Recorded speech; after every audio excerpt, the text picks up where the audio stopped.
Hello नमस्कार dear student, welcome to Success Career. आज की इस वीडियो में आप लोग देखने वाले हैं, जैसा कि हम लोग आईटीआई फिटर सेकेंड ईयर की क्लास 2024 के लिए तैयारी कर रहे हैं। तो ये देखिए, ये थर्ड सेमेस्टर का आप लोगों का क्लास चल रहा है। जैसे कि टोटल मैं बोल रहा हूँ, सेकेंड ईयर में टोटल बस 507 क्वेश्चन फिटर में पड़ जाइए।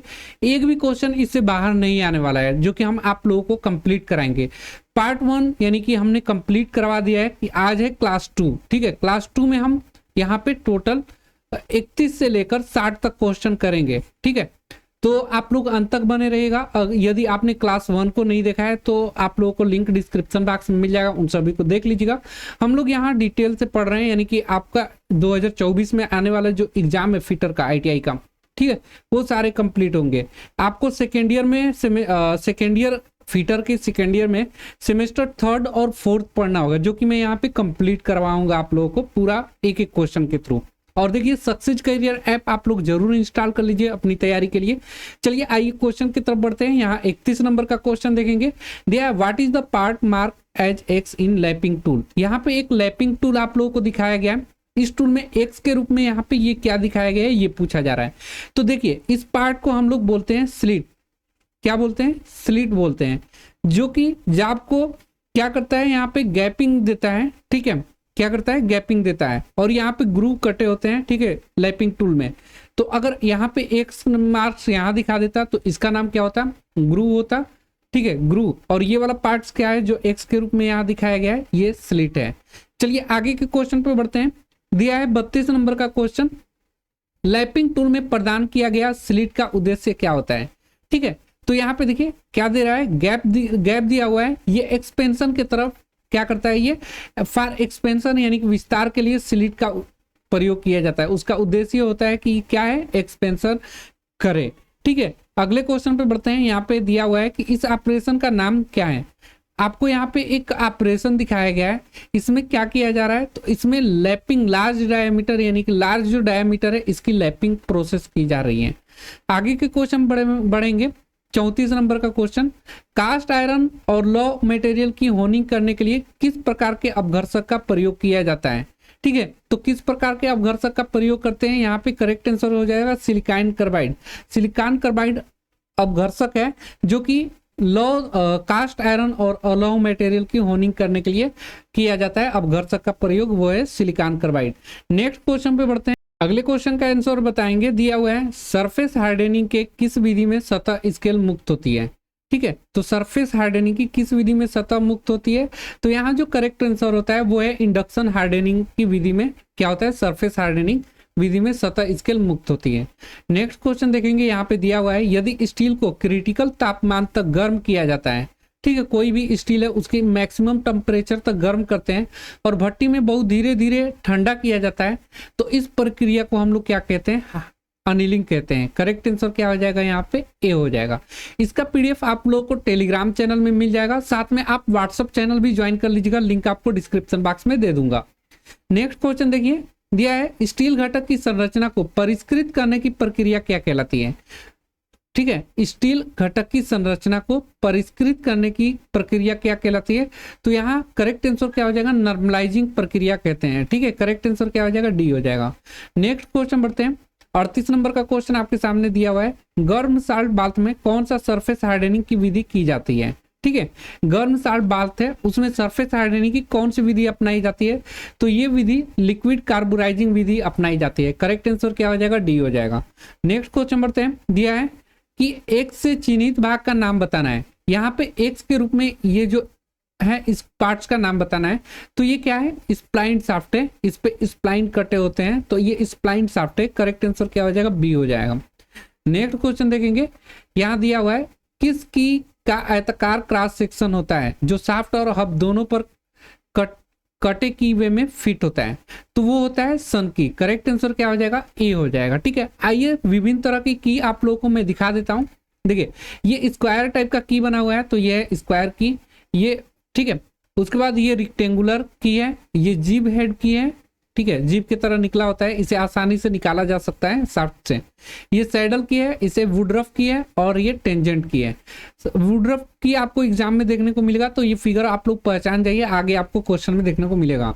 अगला क्वेश्चन देखिए, दिया है टेपर शाफ्ट पर फिटिंग के लिए कौन सी उपयोगी है, यानी कि टेपर शाफ्ट है उस पर फिटिंग के लिए कौन सी की उपयोगी है, तो वहां पे हम लोग वुडरफ की प्रयोग करते हैं। करेक्ट आंसर क्या हो जाएगा, सी हो जाएगा।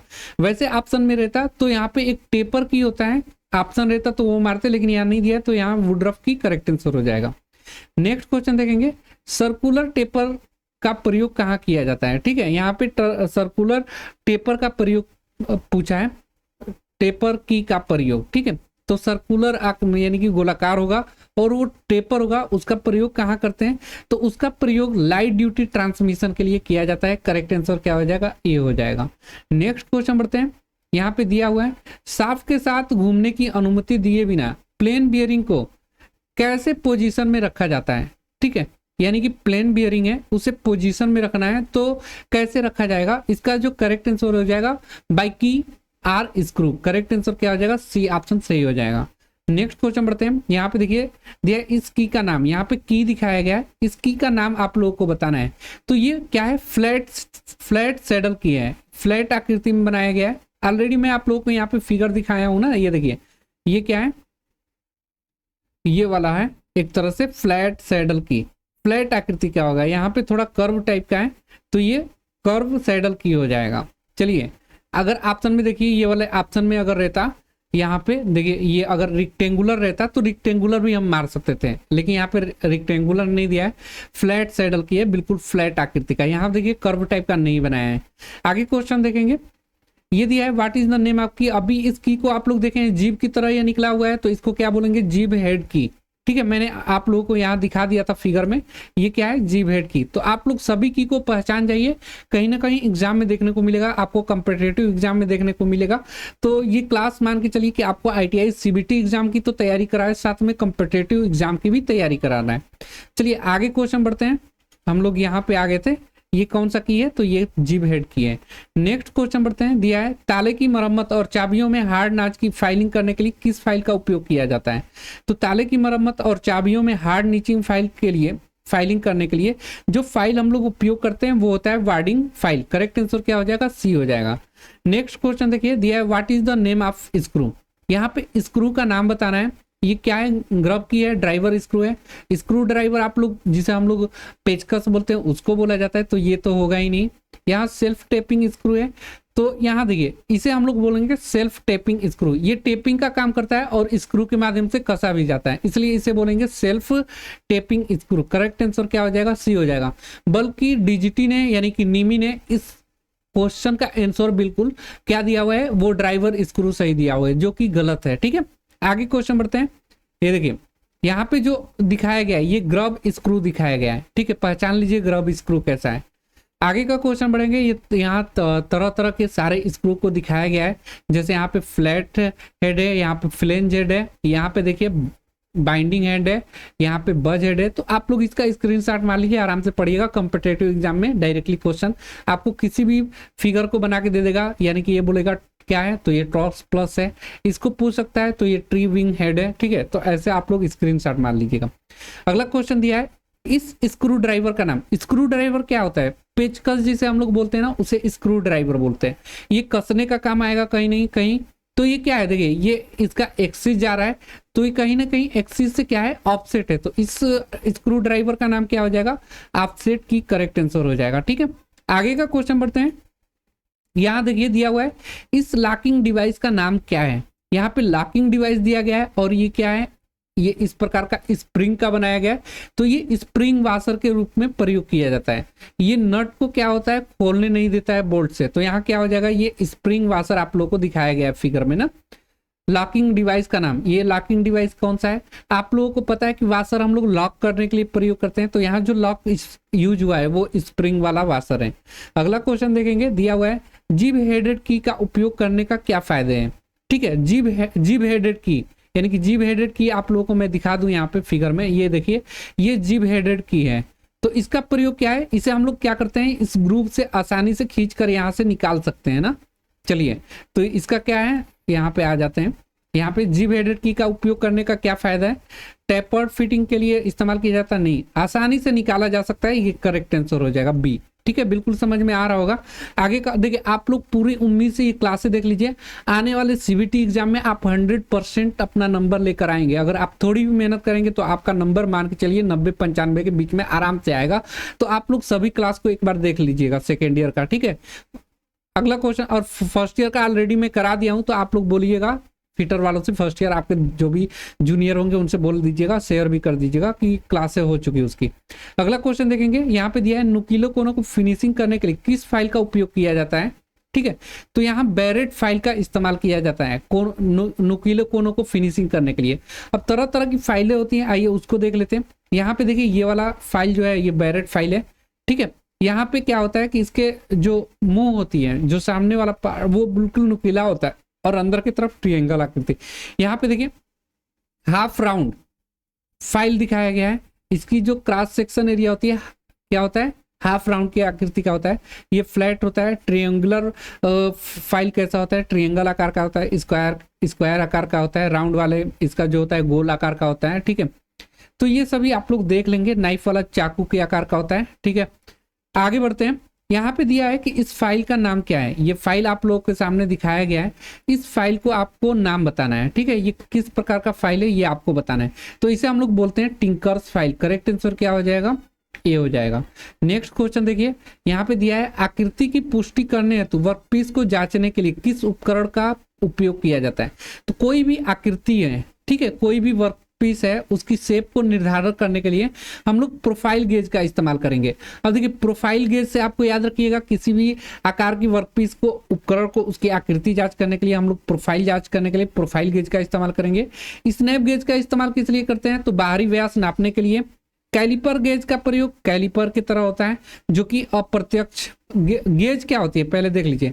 गेज क्या है, तो ये मापने के लिए प्रयोग नहीं करते हैं, इसे चेक करने के लिए, यानी कि चेक करने वाला उपकरण है ये, चेक करने के लिए, ठीक है। आइए विभिन्न तरह के गेज मैं आप लोगों को सामने दिखा रहा हूं। ये देखिए स्नैप गेज है, यहाँ से बाहरी व्यास नापा जाता है इसके थ्रू। एक तरफ होता है स्नैप गेज में, एक तरफ गो गेज होता है, एक तरफ नो गो गेज होता है, नो गो, ठीक है। दोनों को याद रखिएगा, ठीक है। तो एक तरफ नो गो का मतलब है यहाँ व्यास एक तरफ जिधर गो है उधर तो नाप लेगा, लेकिन दूसरे तरफ नहीं बताएगा। ये है प्लग गेज। प्लग गेज क्या करता है, किसी भी व्यास को, आंतरिक व्यास को बताने के लिए प्रयोग किया जाता है। ये एक्सटर्नल डाया बताने के लिए प्रयोग किया जाता है, रिंग गेज।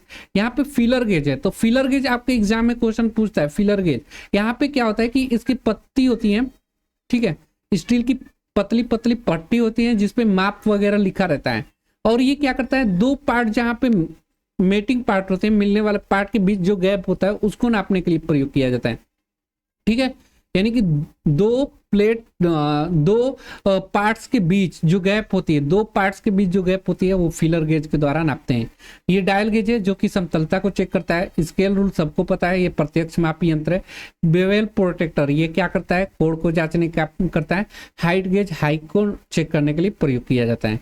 नेक्स्ट देखिए, फिलर गेज का उद्देश्य क्या है। यहाँ पे फिलर गेज आप लोगों को दिखाया गया। मैंने बोला कि मेटिंग पार्ट, दो पार्ट को जहां पे मिल रहे होते हैं उनके बीच मेटिंग पार्ट, यानी कि दो पार्ट जहां पे मिल रहे होते हैं उनके बीच जो गैप होता है हम लोग कैसे चेक करते हैं, फिलर गेज से। तो यहां देख लीजिए, इसका करेक्ट आंसर क्या हो जाएगा, ड्रिल किए गए गहराई को नहीं, स्क्रू थ्रेड की पिच जांचने के लिए नहीं, वर्कपीस की त्रिज्या जांचने के लिए नहीं। यहां पे हो जाएगा करेक्ट आंसर, मिलने वाले भाग के बीच गैप की जांच करने के लिए प्रयोग करते हैं। क्या करते हैं, मिलने वाले गैप के बीच मिलने वाले भागों के बीच गैप की जांच करने के लिए प्रयोग करते हैं। करेक्ट आंसर क्या हो जाएगा, यहाँ पे डी वाला पार्ट्स बिल्कुल सही हो जाएगा, ठीक है। विभिन्न तरह के गेज मैंने आप लोगों को दिखा दिया, सबको बता दिया। आगे बढ़ते हैं। यहाँ पे देखिए, what is the name of gauge. इससे क्या किया जाता है, देखिए फिटर वालों के लिए इससे सीट को नापा जाता है, और इलेक्ट्रिशियन में इसका प्रयोग कहाँ किया जाता है, तो वायर चेक करने के लिए। तो इस गेज का नाम क्या है, स्टैंडर्ड वायर गेज। ये क्या करता है, देखिए दो तरह के गेज होते हैं वायर गेज। एक होता है SWG, ठीक है, यानी कि स्टैंडर्ड वायर गेज। एक होता है AWG, यानी कि अमेरिकन वायर गेज। दो तरह के होते हैं, तो इसे हम लोग स्टैंडर्ड वायर गेज बोलेंगे, ठीक है। तो करेक्ट आंसर क्या हो जाएगा, डी। इसका प्रयोग किस लिए किया जाता है, तो सीट की मोटाई तथा वायर को चेक करने के लिए किया जाता है। अगला क्वेश्चन देखेंगे, बाहरी व्यास की जांच के लिए किस गेज का उपयोग करते हैं? तो बाहरी व्यास नापना है, अभी मैं बताया हूं प्लेन रिंग गेज का प्रयोग करेंगे, ठीक है। प्लग गेज का, तो ये आंतरिक व्यास की जांच करने के लिए प्लग गेज का प्रयोग करते हैं। टेपर रिंग गेज, टेपर आकृति की जो गेजेज होती हैं, ठीक है, उनका व्यास चेक करने के लिए टेपर आकृति की जो व्यास होती है और टेपर रिंग गेज के द्वारा। प्रोग्रेसिव प्लग गेज का प्रयोग, इसका भी यूज व्यास जांचने के लिए करते हैं। आगे का क्वेश्चन बढ़ेगा, इसका करेक्ट आंसर क्या हो जाएगा? बाहरी व्यास जांचने के लिए हम लोग प्लेन रिंग गेज का उपयोग करते हैं ना। नेक्स्ट क्वेश्चन बढ़ते हैं, 58 नंबर दिया है, आकार के निर्माण के लिए स्लिप गेज को एक साथ जोड़ने की प्रक्रिया क्या कहलाती है? तो उसे हम लोग बोलते हैं रिंगिंग। देखिए स्लिप गेज जो होता है ना, पतली पत्ती होती है, उन पत्तियों को क्या करते हैं, ब्लॉक टाइप का होता है, रगड़ कर चिपक जाता है बिल्कुल ना, उसी प्रक्रिया को हम लोग बोलते हैं रिंगिंग। करेक्ट आंसर क्या हो जाएगा? डी हो जाएगा। नेक्स्ट क्वेश्चन देखेंगे, 59 नंबर दिया है, साइन बार बनाने के लिए किस मटेरियल का उपयोग किया जाता है? तो साइन बार क्या होता है, चलिए मैं पहले दिखा देता हूं। ये है साइन बार, ठीक है। इसका प्रयोग किस लिए किया जाता है? देखिए साइन बार यहाँ पे 2 रोलर होती हैं। अगर पूछेगा एग्जाम में कि साइन बार की लंबाई कैसे ली जाती है, तो ये 2 रोलर है ना, इनके केंद्र की बीच की दूरी, यानी कि यहाँ से यहाँ तक, देखिए यहाँ से यहाँ तक की बीच की दूरी को ही हम लोग क्या बोलते हैं? लेंथ बोलते हैं। ये क्वेश्चन एग्जाम में पूछा है। हाइट, अगर साइन बार की हाइट की बात करें तो एक ऊपर वाले रोलर से लेकर ग्राउंड तक की बीच की दूरी को हम लोग क्या बोलते हैं? हाइट बोलते हैं, ये याद रखिएगा। तो लेंथ जब पूछेगा तो 2 रोलर जो होती है उनके केंद्र के बीच की दूरी होती है, ठीक है। ये मटेरियल पूछा हुआ है, तो मटेरियल किसका बना होता है? ठीक है, इसको देख लीजिए। इसका जब भी मटेरियल की बात आए तो याद रखिएगा स्टेबलाइज क्रोमियम स्टील का बना होता है। करेक्ट आंसर क्या हो जाएगा? डी। आगे क्वेश्चन बढ़ते हैं। ये देखिए दिया है, साइन बार की लंबाई कैसे निर्दिष्ट की जाती है? तो अभी हमने आप लोगों को बताया साइन बार की लंबाई जब भी पीछे, तो 2 रोलरों के बीच जो केंद्र होता है उनके बीच की लंबाई को ही हम लोग क्या बोलते हैं? लेंथ बोलते हैं साइन बार की। तो साइन बार की लंबाई कैसे निर्दिष्ट करते हैं? रोलर के बाहरी बिंदु को नहीं, रोलर के आंतरिक बिंदु को नहीं, रोलर्स के केंद्र बिंदु के बीच की दूरी को। करेक्ट आंसर क्या हो जाएगा? सी हो जाएगा। देखिए ये केंद्र बिंदु यहाँ पे था, इस केंद्र से लेकर इस केंद्र के बीच की दूरी को ही हम क्या बोलते हैं? साइन बार की लेंथ बोलते हैं। तो 60 नंबर तक हमने क्वेश्चन करा दिया। आगे हम लोग 61 से 90 तक क्वेश्चन करेंगे क्लास 3 में। देखिए मैं यहाँ पे बता दूं, 3rd सेमेस्टर जो है आप लोग का सेकेंड ईयर में 2 हैं, ठीक है, 3rd सेमेस्टर और 4th सेमेस्टर। 3rd सेमेस्टर की बात करें तो टोटल आप लोगों को 247 क्वेश्चन पढ़ना है, और 4th सेमेस्टर में आप लोगों को टोटल 260 क्वेश्चन पढ़ना है। यानी कि आप लोग को टोटल अगर क्वेश्चन की बात करें तो 507 क्वेश्चन हो जाएगा। ये 507 क्वेश्चन आप लोग को पढ़ने हैं सेकेंड ईयर के लिए, और आपका फिटर से एक भी क्वेश्चन इधर उधर नहीं जाएगा। तो आप लोग रेगुलर बेस पे क्लासे करते रहिए, और अपने ग्रुप में दोस्तों के साथ इस वीडियो को शेयर करिए कि वो उन लोगों की भी तैयारी अच्छी हो पाए। और आप लोग साथ में टेलीग्राम और व्हाट्सएप ग्रुप जरूर ज्वाइन कर लीजिएगा, लिंक आपको डिस्क्रिप्शन बॉक्स में मिल जाएगा। सक्सेस कैरियर ऐप अगर अभी तक आपने डाउनलोड नहीं किया है तो कर लीजिएगा, आने वाले समय में आप अपनी कॉम्पिटिटिव एग्जाम की तैयारी कर पाएंगे। आज के लिए वीडियो में इतना ही। Thanks for watching this video guys, मिलेंगे नेक्स्ट वीडियो में, तब तक के लिए बाय, जय हिंद।